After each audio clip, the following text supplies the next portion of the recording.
ഇനി നമ്മൾ അതിഥിയിലേക്ക് പോവുകയാണ്. ഇന്നൊരു സംരംഭകയാണ് നമുക്ക് അതിഥിയായി എത്തിയിരിക്കുന്നത്. തിരുവനന്തപുരത്ത് ഓയിസ്റ്റർ മാരിസ് എന്ന ഹോം സ്റ്റേ നടത്തുന്ന ഒരുപാട് വിദേശികളെ കേരളത്തിലേക്ക് വരാൻ പ്രേരിപ്പിക്കുന്ന സംരംഭകയായ അശ്വതിയാണ് നമുക്കൊപ്പം ഇന്ന് ചേരുന്നത്. വനിതാ സൗഹൃദം കൂടിയാണ് ഓയിസ്റ്റർ മാരിസ് എന്ന പ്രത്യേകത കൂടിയുണ്ട്. എന്തായാലും നമുക്ക് ഓയിസ്റ്റർ മാരിസിലെത്തിയ വിദേശികളായവരുടെ സന്തോഷം ഒക്കെ ഒന്ന് കാണാം. Yeah, just use that one in there. She's four. Yeah, I see them all five. One is here and one is here. Yeah. Ah, nice.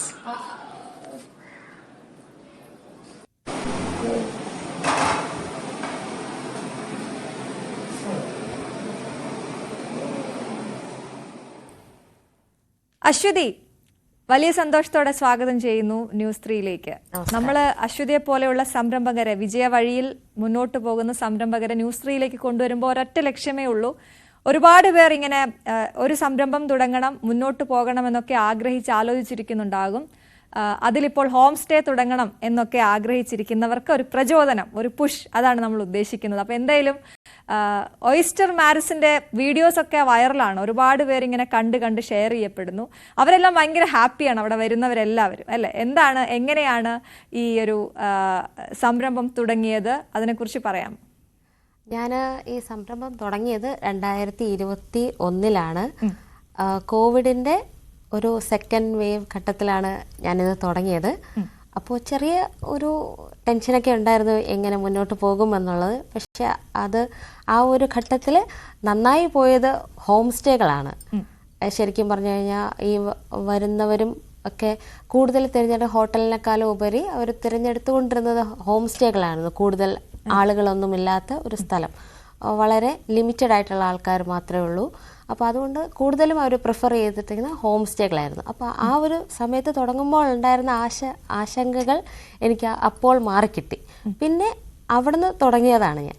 പക്ഷേ നല്ലൊരു വീട്ടിലിരുന്ന് പുറത്തു പോയി ജോലി ചെയ്യാൻ സാധിക്കാത്ത സ്ത്രീകളുണ്ടാവും, കുട്ടികൾ, ചെറിയ മക്കളൊക്കെ ഉള്ള അമ്മമാരൊക്കെ ഉണ്ടാവും. അപ്പോൾ അവർക്ക് പുറത്ത് പോയി ജോലി ചെയ്യാൻ പറ്റിയില്ലെങ്കിലും വീട്ടിലിരുന്നത് കൊണ്ട് തന്നെ നല്ലൊരു മികച്ച വരുമാനം നേടാൻ പറ്റുന്ന ഒരു ബിസിനസ് തന്നെയാണ് ഹോം സ്റ്റേകൾ. ഇപ്പോൾ 5-6 റൂം വേണമെന്നൊന്നുമില്ല. ഒരൊറ്റ റൂം ഉണ്ടെങ്കിൽ പോലും നമുക്കത് നമ്മുടെ അതിഥികൾക്കായിട്ട് കൊടുത്ത് നമുക്കതിൽ നിന്ന് തന്നെ ഒരു വരുമാനം ഉണ്ടാക്കാം. ഒരു ജോലി എന്ന് കാണാതെ നമുക്കൊരു പാഷനായിട്ട്, നമ്മുടെ ഒരു ഹോബിയായിട്ട് കണ്ടു തുടങ്ങിയാൽ നല്ലപോലെ ചെയ്യാൻ പറ്റുന്ന ഒരു ജോലിയാണ് ഈ ഹോം സ്റ്റേയും ഹോസ്റ്റിങ്ങും. അതെ, അത് തന്നെയാണ് അതിൻ്റെ അകത്ത് ഏറ്റവും വലിയ ആകർഷണവും. കാരണം ഒരുപാട് ഇൻവെസ്റ്റ് ചെയ്യേണ്ടാത്ത ഒരു ബിസിനസ് എന്ന് പറഞ്ഞപ്പോൾ എനിക്ക് എന്നെ പോലെ അല്ലെങ്കിൽ എല്ലാവർക്കും, കേൾക്കുന്ന എല്ലാവർക്കും അത് കൊള്ളാലോ എന്ന് തോന്നും നമുക്ക്. അപ്പോൾ വീടിന് കുറച്ച് സ്ഥലമുണ്ടെങ്കിൽ, അതിഥികളെ സൽക്കരിക്കാനുള്ള മനസ്സുണ്ടെങ്കിൽ, അല്ലെ, നേരത്തെ പറഞ്ഞ പോലെ പാഷൻ വേണം അതിന്. അല്ലാതെ അതൊരു ജോലിയായിട്ട് കണ്ടാൽ, അശ്വതിയുടെ കാര്യം പറഞ്ഞാൽ അശ്വതി എല്ലാം തന്നെയാണ് ചെയ്യുന്നത് എന്നുള്ളതാണ്. അപ്പോൾ എങ്ങനെ അത് സാധിക്കുന്നത്? ആ ഒരു പാഷൻ നേരത്തെ ഉണ്ടോ? പാഷൻ, എനിക്ക് കുക്ക് ചെയ്യാൻ ഇഷ്ടമായിരുന്നു. എന്നിരുന്നാൽ ഞാൻ തുടങ്ങുന്നതിന് മുന്നേ അത്ര വലുതായിട്ട് കുക്ക് ചെയ്യുന്ന ഒരാളൊന്നും അല്ലായിരുന്നു. അത്യാവശ്യം വീട്ടിൽ കുക്ക് ചെയ്യും എന്നേ ഉള്ളൂ.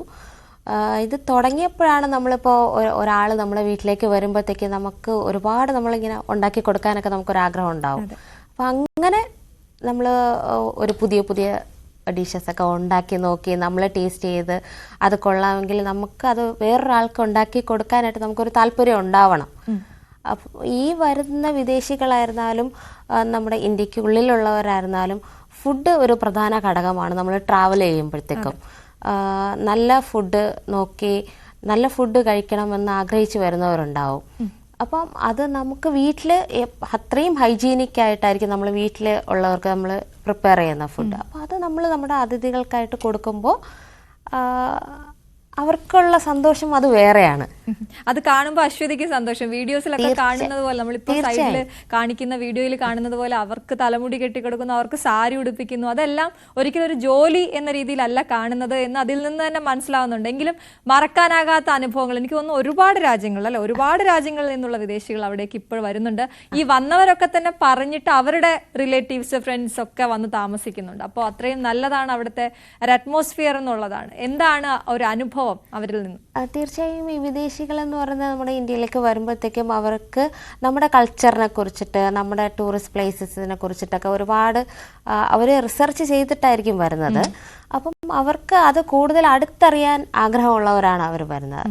അപ്പോൾ ടൂറിസ്റ്റ് പ്ലേസ് മാത്രം കാണാൻ മാത്രമല്ല, നമ്മുടെ ഫുഡ് കൾച്ചർ എന്ന് പറയുന്നതും ഈ ടൂറിസത്തിൻ്റെ ഭാഗമായിരിക്കുന്ന ഒരു സാധനമാണ്. പക്ഷെ അത് അങ്ങനെ ആരും എക്സ്പ്ലോർ ചെയ്യുന്നതായിട്ട് ഞാൻ ഇതുവരെ കണ്ടിട്ടില്ല. ഫുഡ് എന്ന് പറയുന്നത് ഇപ്പോൾ തായ്ലൻഡിലൊക്കെ പോയി കഴിഞ്ഞാൽ അവിടുത്തെ സ്ട്രീറ്റ് ഫുഡ് ഭയങ്കര ഫേമസ് ആണ്. അപ്പോൾ അതുപോലെ ഇന്ത്യയിലുള്ള ഫുഡിൻ്റെ വെറൈറ്റി ഒന്നും വേറെ ഒരിടത്തുമില്ല. ഒത്തിരി നമുക്കിപ്പോൾ കേരളത്തിൽ തന്നെ ഒരുപാട് ഫുഡ് വെറൈറ്റീസ് ഉള്ള ഒരു നാടാണ് നമ്മുടേത്. അത് നമ്മൾ ഒരിക്കലും ഒരു എക്സ്പ്ലോർ ചെയ്തിട്ടില്ല എന്നാണ് എനിക്ക് തോന്നുന്നത്. പക്ഷെ അവർക്ക് നമ്മുടെ ലോക്കലായിട്ടുള്ള ഫുഡ് കഴിക്കാനാണ് ആഗ്രഹം. ഇപ്പോൾ പലപ്പോഴും പലരും ഞങ്ങളുടെ വീഡിയോ കണ്ടിട്ട് കമൻസ് ഇടാറുണ്ട്, അയ്യോ ഇവർ ഇതൊക്കെ കഴിക്കുമോ, നമ്മുടെ പുട്ട് കഴിക്കുമോ, അപ്പം കഴിക്കുമോ എന്നൊക്കെ ചോദിച്ചിട്ട് കമൻസ് ഇടാം. പക്ഷെ അവർ നമ്മളോട് ചോദിക്കുന്നത് നിങ്ങൾ എന്താണോ കഴിക്കുന്നത്, നിങ്ങളുടെ ലോക്കലായിട്ടുള്ള എന്താണ് ഫുഡ്, അതാണ് ഞങ്ങൾക്ക് വേണ്ടത്, ഞങ്ങൾക്ക് അത് ട്രൈ ചെയ്യണം. അപ്പോൾ അവർക്ക് നമ്മളത് ഉണ്ടാക്കുന്ന കാണുമ്പോൾ, പിന്നെ പലരും കുക്കിംഗ് ക്ലാസ് വേണമെന്ന് പറയാറുണ്ട്. പിന്നെ കുക്ക് ചെയ്യുന്നത് കാണാൻ വേണ്ടി വന്ന് നിൽക്കാറുണ്ട്. ഇപ്പോൾ പുട്ടൊക്കെ ഉണ്ടാക്കുമ്പോൾ അവരത് കാണുമ്പോൾ അവർക്ക് ഭയങ്കര അതിശയമാണ്.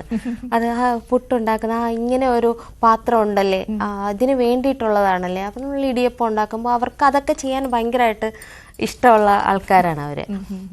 അതുപോലെ തന്നെയാണ് ഈ നമ്മള് അവരെ താമസിപ്പിക്കുമ്പോൾ പലയിടത്തും താമസം കൊടുക്കാറുണ്ട്, പക്ഷെ ഭക്ഷണം പലയിടത്തും പുറത്തുനിന്ന് വരുത്തേണ്ട അവസ്ഥയൊക്കെ ആയിരിക്കും. അപ്പോൾ അതൊക്കെ തന്നെ ആയിരിക്കണം ഓയിസ്റ്ററിനെ പ്രത്യേകിച്ച് മാറ്റി നിർത്തുന്നത്. അതുപോലെ ഈ വിദേശികൾ മാത്രമല്ല, നമ്മുടെ ഇന്ത്യയിലുള്ള ആളുകളും ഒരുപാട് പേര് ആശ്രയിക്കുന്ന ഒരിടം കൂടിയാണ്. അവരുടെയൊക്കെ ഒരു സമാധാന പീസ്ഫുൾ ആയിട്ടുള്ളൊരു അന്തരീക്ഷം കൊടുക്കുന്ന സ്ഥലം കൂടിയാണ്. പ്രത്യേകിച്ച് എടുത്ത് പറയുന്നത്, ഞാൻ ഇൻട്രോയിൽ പറഞ്ഞ പോലെ സ്ത്രീ സൗഹൃദമാണ്. ഒരുപാട് സ്ത്രീകൾ, വനിതകൾ വരാറുണ്ടല്ലോ. സേഫ്റ്റിയുടെ കാര്യത്തിൽ നമ്മൾ എപ്പോഴും യാത്ര ചെയ്യുമ്പോഴായാലും ഒക്കെ സ്ത്രീകൾക്ക് ബുദ്ധിമുട്ടുണ്ടാകാറുള്ള സാഹചര്യങ്ങളുണ്ട്. പക്ഷെ അതൊക്കെ ഒഴിവാക്കി എനിക്ക് തോന്നുന്നു ഒരു ഈ ഹോം സ്റ്റേ എന്നുള്ളതിൻ്റെ ഒരു പരമ്പരാഗതമായ രീതി പൊളിച്ചെഴുതി അശ്വതി. അതായത് അശ്വതിയുടെ അവിടെ ഒരു ഗസ്റ്റ് വരികയാണെങ്കിൽ ആ ഗസ്റ്റിനൊപ്പമുള്ള വയസ്സായവരെയോ അല്ലെങ്കിൽ അവരുടെ കുഞ്ഞുങ്ങളെയോ ഒക്കെ അശ്വതിയെ സുരക്ഷിതമായി ഏൽപ്പിച്ചിട്ട് അവർക്ക് എവിടെ വേണമെങ്കിലും പോകാമെന്നുള്ളൊക്കെ ആ ഒരു രീതിയിലൊക്കെ പോയി അല്ലേ, അവിടം വരെ എത്തി നിൽക്കുന്നു ഹോം സ്റ്റേ കൺസെപ്റ്റ്. അതെ അതെ, തീർച്ചയായും. നമ്മൾ ഇപ്പം ഞങ്ങൾക്ക് കൂടുതലും വരുന്നതും ഈ സോളോ ആയിട്ട് ട്രാവൽ ചെയ്യുന്ന സ്ത്രീകളാണ് കൂടുതലും വരുന്നത്. അപ്പം അവർക്ക് പലതരം ചിന്തകളായിരിക്കും. ഇന്ത്യ സേഫാണോ, കേരളത്തിൽ സേഫാണോ. അപ്പോൾ ഞങ്ങൾ പറയും നിങ്ങൾ ഒന്നും പേടിക്കണ്ട, സേഫാണ്. അപ്പോൾ അവർ ഒറ്റയ്ക്കാണ് വരുന്നത്. അപ്പം അവർക്ക് എയർപോർട്ടിലായാലും റെയിൽവേ സ്റ്റേഷനായാലും ട്രാൻസ്പോർട്ട് നമ്മൾ അറേഞ്ച് ചെയ്ത് കൊടുക്കും സേഫായിട്ട്. ഇപ്പം രാത്രിയിലായിരിക്കും പല ഫ്ലൈറ്റുകളും ട്രെയിനുകളും വരുന്നത്. ഏർലി മോർണിംഗ് വരുന്ന ട്രെയിനുകളായിരിക്കാം, ഫ്ലൈറ്റുകളായിരിക്കാം. അപ്പോൾ അവർക്ക് നമ്മൾ അതിന് വേണ്ടിയിട്ട് ട്രാൻസ്പോർട്ടും കാര്യങ്ങളും ഒക്കെ നമ്മളവരെ പറഞ്ഞ് ആദ്യമേ തന്നെ സമാധാനിപ്പിക്കും. നിങ്ങളെ ടെൻഷനൊന്നും വേണ്ട, ഞങ്ങളെല്ലാം അറേഞ്ച് ചെയ്യാം എന്ന് പറഞ്ഞിട്ട് നമ്മളെല്ലാം ഫെസിലിറ്റി നമ്മൾ കൊടുക്കും. അപ്പോൾ അവർ വന്നിട്ട് ഇപ്പോൾ കുട്ടികളുമായിട്ട് യാത്ര ചെയ്യുന്നവരാണെങ്കിൽ പോലും അവർക്കിപ്പോൾ പുറത്ത് പോകുമ്പോൾ കുട്ടികളെ സേഫായിട്ട് ഏൽപ്പിച്ചിട്ട് പോകാൻ പറ്റില്ല, ഹോട്ടലിലൊന്നും അത് പറ്റില്ല. അപ്പോൾ അതുകൊണ്ട് ഇപ്പോൾ നമ്മളോട് പറയും ജസ്റ്റ് അവരെ ഒന്ന് ടേക്ക് കെയർ ചെയ്യും. ഓക്കെ, നമ്മൾ ടേക്ക് കെയർ ചെയ്യും, നമ്മളെപ്പോഴും വീട്ടിലുണ്ടാവും. അപ്പം അവർ നമ്മൾ കുട്ടികളെ ഏൽപ്പിച്ചിട്ട് പോയിരുന്നാലും നമ്മളത് ടേക്ക് കെയർ ചെയ്യും. അവർക്കുള്ള ഫുഡും കാര്യങ്ങളും ഒക്കെ കൊടുക്കും. അവർ വരുന്നത് വരെയുള്ള എല്ലാ കാര്യങ്ങളിലും നമ്മൾ നോക്കും. അതുപോലെ തന്നെയാണ് ഈ ഒറ്റയ്ക്ക് ചെയ്യുന്നത് എങ്ങനെയെന്നുള്ളൊരു കാര്യം എനിക്ക് അത്ഭുതം തോന്നിയത്. ഇങ്ങനെ ഹോം സ്റ്റേ നടത്തുമ്പോൾ അല്ലെങ്കിൽ കുറച്ച് നമ്മളൊന്ന് ക്ലച്ച് പിടിക്കുമ്പോൾ നമ്മൾ വിചാരിക്കും ഒരാളെയും കൂടെ ഒന്ന് സഹായത്തിന് വെക്കാം, അല്ലെ ക്ലീനിങ്ങിന് ഒരാളെ സഹായത്തിന് വെക്കാം, കുക്കിങ്ങിന് ഒരാളെ സഹായത്തിന് വെക്കാം, ഏതെങ്കിലുമൊക്കെ മാസ്റ്റർ ഷെഫിനെ വിളിച്ച് കുറച്ചുകൂടി നല്ല വിഭവങ്ങളൊക്കെ ഉണ്ടാക്കാം. പക്ഷെ അവിടെ അങ്ങനെ ഒരു ചിന്തയെ പോയിട്ടില്ല, എല്ലാം ഒറ്റയ്ക്കാണ് ചെയ്യുന്നത്. അതെങ്ങനെയാണ്? അത് ക്ലീനിങ് ഞാനും ചിന്തിച്ചിരുന്നു, ഒരാളെ ക്ലീനിങ്ങിന് വെച്ചാലോ എന്ന് ഫസ്റ്റ് ടൈമിൽ ഞാൻ ചിന്തിച്ചിരുന്നു. പക്ഷെ അത് എനിക്ക് അത്ര വർക്കൗട്ട് ആവൂല എന്ന് ഞാൻ പിന്നെ വൃത്തി നമ്മളൊരു ജോലിക്ക് ഒരാളെ വെക്കുമ്പോൾ അവരെപ്പോഴും അവരുടെ അത് ഒരു ജോലിയായിട്ട് മാത്രമേ കണക്കാക്കാറുള്ളൂ. അപ്പോൾ പിന്നെ അതിന് ഞാൻ പിന്നെ വീണ്ടും റീവർക്ക് ചെയ്യേണ്ടി വരും. ഞാൻ വീണ്ടും ക്ലീൻ ചെയ്യേണ്ടി വരും. അപ്പോൾ അതിനേക്കാൾ നല്ലത് നമ്മൾ തന്നെയാണ് അത് ചെയ്യുന്നതെന്ന് തോന്നിയത് കൊണ്ട് മാത്രമാണ് ഞാനത് ചെയ്യുന്നത്. കുറെ പേര് വിളിച്ച് ചോദിക്കാറുണ്ടാവുമല്ലോ, ഞാൻ പറഞ്ഞ പോലെ ഇങ്ങനെ ഈ വീഡിയോസ് കണ്ടിട്ട് വീട്ടിലൊക്കെ സ്ഥലമുണ്ട് കുറച്ച്, ഇങ്ങനൊരു ഹോം സ്റ്റേ തുടങ്ങണമെന്നുണ്ട്, അപ്പൊ എന്തൊക്കെയാണ് ഉപദേശം എന്നൊക്കെ അശ്വതിയെ വിളിച്ച് ചോദിക്കും എന്ന് കേട്ടല്ലോ, അതൊക്കെ ഉണ്ടോ? അങ്ങനെയുണ്ട്? എങ്ങനെയൊക്കെ അവർക്ക് ഉപദേശങ്ങളൊക്കെ കൊടുക്കുന്നത്? തീർച്ചയായും ഒരുപാട് പേര് ഞങ്ങളെ വിളിക്കാറുണ്ട്. ഇപ്പോൾ കഴിഞ്ഞ ഒരാഴ്ചക്ക് മുന്നേ എന്നെ വയനാട്ടിൽ നിന്ന് ഒരു മാം വിളിച്ചിട്ടുണ്ടായിരുന്നു. സജി എന്നായിരുന്നു പേര്. സജി എന്നാണ് പേര്. മേപ്പാടിന്ന് ആണ് വിളിച്ചത്. അവര് കഴിഞ്ഞ ഒരു 3 വർഷമായിട്ട് എൻ്റെ സോഷ്യൽ മീഡിയ ഫോളോ ചെയ്യുന്ന ഒരു വ്യക്തിയാണ്. അപ്പം ഇത് കണ്ട് ഇൻസ്പയറിംഗ് ആയിട്ട് പുള്ളിക്കാരിയുടെ വീട്ടിലൊരു ഹോം സ്റ്റേ തുടങ്ങി. അത് അറിയിക്കാൻ വേണ്ടിയിട്ടാണ് എന്നെ വിളിച്ചത്. അത് കേട്ടപ്പോൾ ഭയങ്കര സന്തോഷമായി. വയനാട് വരുമ്പോൾ വരണം എന്നൊക്കെ പറഞ്ഞിട്ടുണ്ട്. എന്തായാലും വയനാട് പോകുമ്പോൾ ഞാൻ എന്തായാലും വിളിക്കും. അപ്പം പിന്നെ എന്തൊക്കെ പേപ്പേഴ്സാണ് വേണ്ടത്, എങ്ങനെയാണ് ഇത് സ്റ്റാർട്ട് ചെയ്യേണ്ടത്.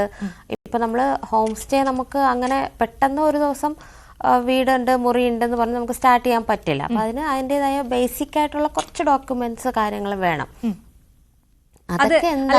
ഇപ്പൊ കണ്ടോണ്ടിരിക്കുന്ന ഒരാൾക്ക് അശ്വതിയുടെ നമ്പർ അറിയില്ലെങ്കിൽ നമ്മുടെ ഷോ കണ്ടോണ്ടിരിക്കുന്ന ഒരാൾക്ക് അത് തുടങ്ങണമെങ്കിൽ ബേസിക് ആയിട്ട് വേണ്ട കാര്യങ്ങളൊന്ന് പറയാമോ? ബേസിക് ആയിട്ട് വേണ്ട ആദ്യം വേണ്ടത് ഈ ടൂറിസം ഡിപ്പാർട്ട്മെന്റിന്റെ ക്ലാസിഫിക്കേഷൻ ആണ് നമുക്ക് വേണ്ടത്.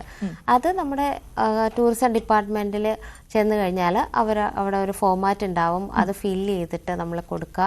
നമ്മുടെ വീട്ടിൽ എന്തൊക്കെയാണോ ഫെസിലിറ്റി ഉള്ളത് അതൊക്കെ ടിക്ക് ചെയ്തിട്ട് ഒരു ക്ലാസിഫിക്കേഷൻ 3 ക്ലാസിഫിക്കേഷൻ ഉണ്ട്, ഡയമണ്ട്, ഗോൾഡ്, സിൽവർ എന്ന് പറഞ്ഞിട്ട്.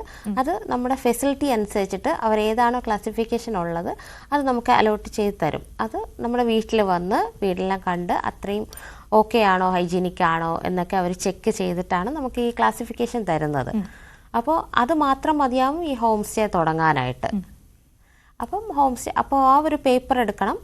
പിന്നെ നമ്മുടെ ഈ ഏതാണോ എവിടെയാണോ ഏതൊക്കെ റൂംസ് ആണോ നമ്മൾ കൊടുക്കുന്നത് അതിൻ്റെ ഒരു പ്ലാനൊക്കെ വരച്ചിട്ട് അതിൻ്റെ ഒരു അപ്രൂവലൊക്കെ എടുക്കണം. അപ്പോൾ അതെടുക്കുമ്പോഴത്തേക്ക് നമുക്ക് ക്ലാസിഫിക്കേഷൻ കിട്ടും. അത് മാത്രം മതി നമുക്ക് ഇത് തുടങ്ങാനായിട്ട്. അധികം ജോലി പേപ്പർ വർക്കും കാര്യങ്ങളൊന്നും ഇതിനകത്തില്ല, അത്രമാത്രമുള്ള ഇതൊന്നുമില്ല. അപ്പോൾ അത് തുടങ്ങിക്കഴിഞ്ഞാൽ ഫസ്റ്റ് ടൈം നമ്മൾ കുറച്ച് ഒരു അത്രമാത്രമുള്ള ഒരു ഇതൊന്നും ഉണ്ടാവില്ല. നമ്മൾ കുറച്ചൊക്കെ നമ്മളും കൂടെ വർക്ക് ചെയ്യണം. നമുക്ക് എങ്ങനെ അത് മാർക്കറ്റ് ചെയ്യാം എന്ന് നമ്മൾ വർക്ക് ചെയ്തിട്ട് നമ്മൾ എല്ലാം ചെയ്യുമ്പോഴത്തേക്കും പതിയെ നമുക്ക് ഗസ്റ്റ് നമ്മളെ തന്നെ തേടി വരും. പക്ഷെ അതിന് നന്നായി ജോലി ചെയ്യണം, വർക്ക് ചെയ്യണം. അല്ല അശ്വതി പറഞ്ഞ പോലെ സോഷ്യൽ മീഡിയ നിങ്ങൾക്ക് വലിയ സഹായകമായിട്ടുണ്ട്. വീഡിയോസ് ഒരുപാട് പേര് കണ്ടിട്ടുണ്ട്, അത് മുന്നോട്ട് പോയിക്കൊണ്ടേയിരിക്കുന്നു. പിന്നെ അത് അവരുടെ ഇപ്പൊ നമുക്ക് ഒരിക്കലും വീഡിയോ ക്രിയേറ്റ് ചെയ്യാൻ പറ്റില്ലല്ലോ. ചെയ്യുന്ന സാധനം അവർക്ക് ഇഷ്ടപ്പെട്ടാലല്ലേ അവർ ചിരിക്കുള്ളൂ. അവർക്ക് ചിരിച്ച മുഖം കിട്ടിയാലേ നമുക്കത് പോസിറ്റീവായിട്ട് വരത്തുള്ളൂ. അപ്പോൾ അങ്ങനെയുള്ള അനുഭവങ്ങളെ കുറിച്ച് പറയാമോ? ഈ വന്നവർ തന്നെ വീണ്ടും വന്നിട്ടില്ലേ ഇഷ്ടപ്പെട്ടിട്ട്, അല്ലെങ്കിൽ നിങ്ങളുമായിട്ട് അത്ര അറ്റാച്ച്ഡ് ആയിട്ടൊക്കെ? അതെ, നമ്മളിപ്പോ ഒരു ഗസ്റ്റായി വന്ന് നമുക്കൊരു ഫാമിലി മെമ്പറായി മാറിയതുപോലുള്ള ഒരുപാട് ഗസ്റ്റുകളുണ്ട് നമുക്ക്. ഇപ്പോഴും 2021 വന്നിട്ട് പോലും നമ്മളിപ്പോഴും ഒരു ആ റിലേഷൻ കീപ്പ് ചെയ്യുന്ന ഒരുപാട് ഗസ്റ്റുകളുണ്ട് നമുക്ക്. ഇപ്പോൾ ഞങ്ങൾക്ക് 2024 വന്ന ഒരു ഗസ്റ്റ് ഉണ്ട്. അവർ UK ഗസ്റ്റാണ്.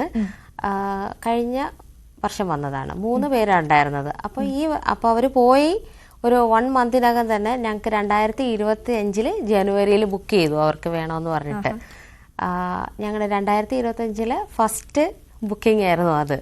ഞങ്ങൾക്ക് ഭയങ്കര സന്തോഷമായി. അവർ പോയിട്ട് വീണ്ടും തിരിച്ചു വന്ന് നമ്മളിവിടെ താമസിക്കണം എന്ന് പറയുമ്പോൾ ഭയങ്കര സന്തോഷമായിരുന്നു. ജനുവരിയിൽ അവർ വരികയും ചെയ്തു. അവർ ഫാമിലിയെ കൂട്ടിയിട്ടാണ് വന്നത്.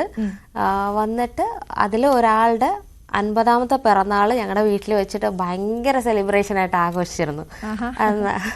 ഞങ്ങൾക്ക് അത് ഒരിക്കലും മറക്കാത്ത ഒരു സെലിബ്രേഷൻ ആയിരുന്നു. അങ്ങനെ ഒത്തിരി പേര് ഇപ്പം ഇവിടെ വരുമ്പോഴായിരിക്കും ബർത്ത്ഡേസ് ഉണ്ടാവുക. അപ്പം ഞങ്ങൾ ബർത്ത്ഡേ ഒക്കെ നമ്മുടെ വീട്ടിൽ വെച്ച് ആഘോഷിക്കും, ഭക്ഷണം ഉണ്ടാക്കും, ഒരുമിച്ചിരുന്ന് കഴിക്കും, പാട്ട് പാടും. വളരെ നല്ലൊരു അനുഭവമാണ്. അപ്പോൾ നമുക്ക് അത് ഹോസ്റ്റിംഗ് എന്ന ഒരാളെ സന്തോഷിപ്പിക്കാൻ പറ്റുക എന്ന് പറഞ്ഞാൽ ഏറ്റവും വലിയ കാര്യമാണ്. ഏറ്റവും ടഫസ്റ്റ് ആയിട്ടുള്ള ജോബാണ് ഒരു മനുഷ്യനെ സന്തോഷിപ്പിക്കുക എന്നുള്ളത്. അപ്പോൾ അത് നമുക്ക് ചെയ്യാൻ പറ്റുമെന്നുണ്ടെങ്കിൽ അതൊരു സ്ത്രീക്ക് എങ്ങനെ പോയാലും പറ്റും. നമ്മുടെ വീട്ടിലൊക്കെ ഒരു സാധാരണ നമ്മുടെ റിലേറ്റീവ്സൊക്കെ വരുമ്പോൾ നമ്മുടെ അച്ഛനൊക്കെ സംസാരിച്ചുകൊണ്ടിരിക്കുക അമ്മയോ ഭാര്യയോ ഒക്കെ ആയിരിക്കും സൽക്കരിക്കുന്നത്. ആ ഒരു ക്വാളിറ്റി മതി ഇത് ചെയ്യാനും, അത്രേ വേണ്ടുള്ളൂ. മലയാളികൾക്ക് പ്രത്യേകിച്ച് ആ ഒരു ക്വാളിറ്റി ഉണ്ടല്ലോ, അതൊന്ന് പോളിഷ് ചെയ്തെടുത്താൽ അതൊന്ന് പോളിഷ് ചെയ്തെടുക്കാൻ അത്ര മാത്രമേ ചെയ്യേണ്ടിയുള്ളൂ.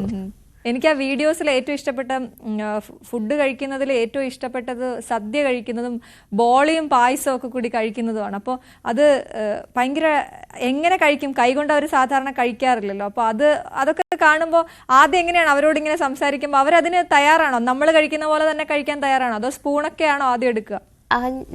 ഞങ്ങള് സദ്യ കഴിക്കുമ്പോൾ ഞാൻ പറയും, സ്പൂൺ വെച്ച് കഴിക്കുന്നതിനേക്കാളും നല്ലത് നമ്മുടെ കൈ വെച്ച് കഴിക്കുന്നത്. ഞങ്ങൾ അങ്ങനെയാണ് കഴിക്കുന്നത്. കറിയായിരുന്നാലും ചോറായിരുന്നാലും മിക്സ് ചെയ്ത് കഴിക്കുമ്പോഴാണ് അതിന്റെ റിയൽ ടേസ്റ്റ് നമുക്ക് മനസ്സിലാവുന്നത്. നമ്മൾ പറഞ്ഞു കൊടുക്കും, അവരത് ട്രൈ ചെയ്യാൻ ശ്രമിക്കും. ആ ഒരു ക്വാളിറ്റി ഉണ്ട് അവർക്ക്, അത് ട്രൈ ചെയ്യും അവര്. കൈ വെച്ച് കഴിച്ചാൽ എങ്ങനെയായിരിക്കും. നമുക്കൊരു വീഡിയോ കാണാം, ഒരു വീഡിയോ നമുക്ക് കാണാം. ഇതുവരെ കണ്ടിട്ടില്ലാത്തവർക്ക് വേണ്ടിയിട്ട് ഒരു വീഡിയോ കണ്ടിട്ട് അതിനെ കുറിച്ച് സംസാരിക്കാം.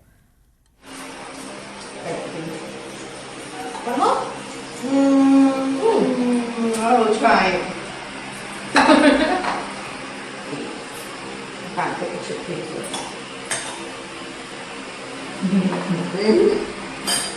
Your finger doesn't want to pick it up. I must have a short little finger. Yeah, just use that many then. She's 4. Yeah, I see the low 5. ഇതാണ് എത്ര ആസ്വദിച്ചാണ് അവർ കഴിക്കുന്നത് എന്നുള്ളത് അവരുടെ ആ മുഖത്തു നിന്ന് അത് മനസ്സിലാവുന്നുണ്ട് അശ്വതി. അപ്പോൾ അശ്വതിക്ക് അത് ഡയറക്റ്റ് കിട്ടുമ്പോഴാണ് കൂടുതൽ എനർജി എന്ന് എനിക്ക് തോന്നുന്നത് അല്ലേ? അങ്ങനെ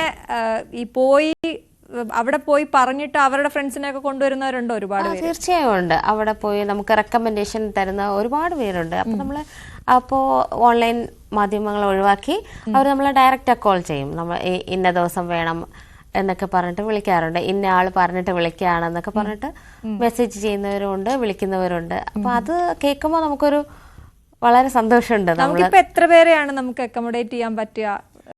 ഓയിസ്റ്റർ ഇപ്പൊ എവിടെ എത്തി നിൽക്കുന്നു? ഓയിസ്റ്ററിൽ 3 റൂമാണുള്ളത്. ഞങ്ങൾ അതിഥികൾക്കായിട്ടുള്ളത് 3 റൂമാണ്. 2 റൂം, ഒരു ഗ്രൗണ്ട് ഫ്ലോറിൽ ഒരു റൂം, 2 റൂം ഫസ്റ്റ് ഫ്ലോറിലാണ്. അപ്പോ ഞാൻ ചോദിക്കുന്നത്, ഒരു സ്വപ്നം എന്താണ്? ഒന്ന് എക്സ്പാൻഡ് ചെയ്യണം, കുറച്ചുകൂടിയൊക്കെ ഒന്ന് മുന്നോട്ട് പോകണം, അങ്ങനെയുണ്ടോ അശ്വതിക്ക്? ഇപ്പോ എക്സ്പാൻഡ് ചെയ്യണം എന്ന ആഗ്രഹമുണ്ട്. പക്ഷെ അത് ഒത്തിരി ദൂരത്തിലോട്ടൊന്നുമല്ല, അവിടെ തന്നെ എക്സ്പാൻഡ് ചെയ്യണം എന്ന് തന്നെയാണ് എൻ്റെ ആഗ്രഹം.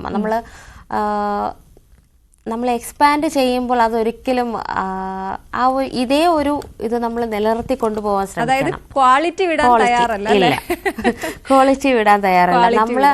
നമ്മുടെ പ്രസൻസ് ഉണ്ടെങ്കിൽ മാത്രമേ അത് നന്നായി മുന്നോട്ട് പോകത്തുള്ളൂ. അത് വേറൊരാളെ നിർത്തി ചെയ്യാം, ഒരാളെ നമ്മൾ ഹയർ ചെയ്തിട്ട് അങ്ങനെ ചെയ്യാമെന്ന് പറഞ്ഞാൽ അതൊരിക്കലും മുന്നോട്ട് പോവില്ല. വ്യക്തമായി മനസ്സിലായി. അപ്പൊ എന്തായാലും പൈസ മാത്രമല്ല, അല്ലെങ്കിൽ സാമ്പത്തികം മാത്രമല്ല താങ്കളുടെ ഉദ്ദേശം എന്നുള്ളത് ആ മറുപടിയിൽ നിന്ന് തന്നെ മനസ്സിലായി. എന്തായാലും ഒരുപാട് ഉയരങ്ങളിലേക്ക് പോകാൻ കഴിയട്ടെ, ഒരുപാട് അതിഥികളെ സത്കരിക്കാൻ കഴിയട്ടെ.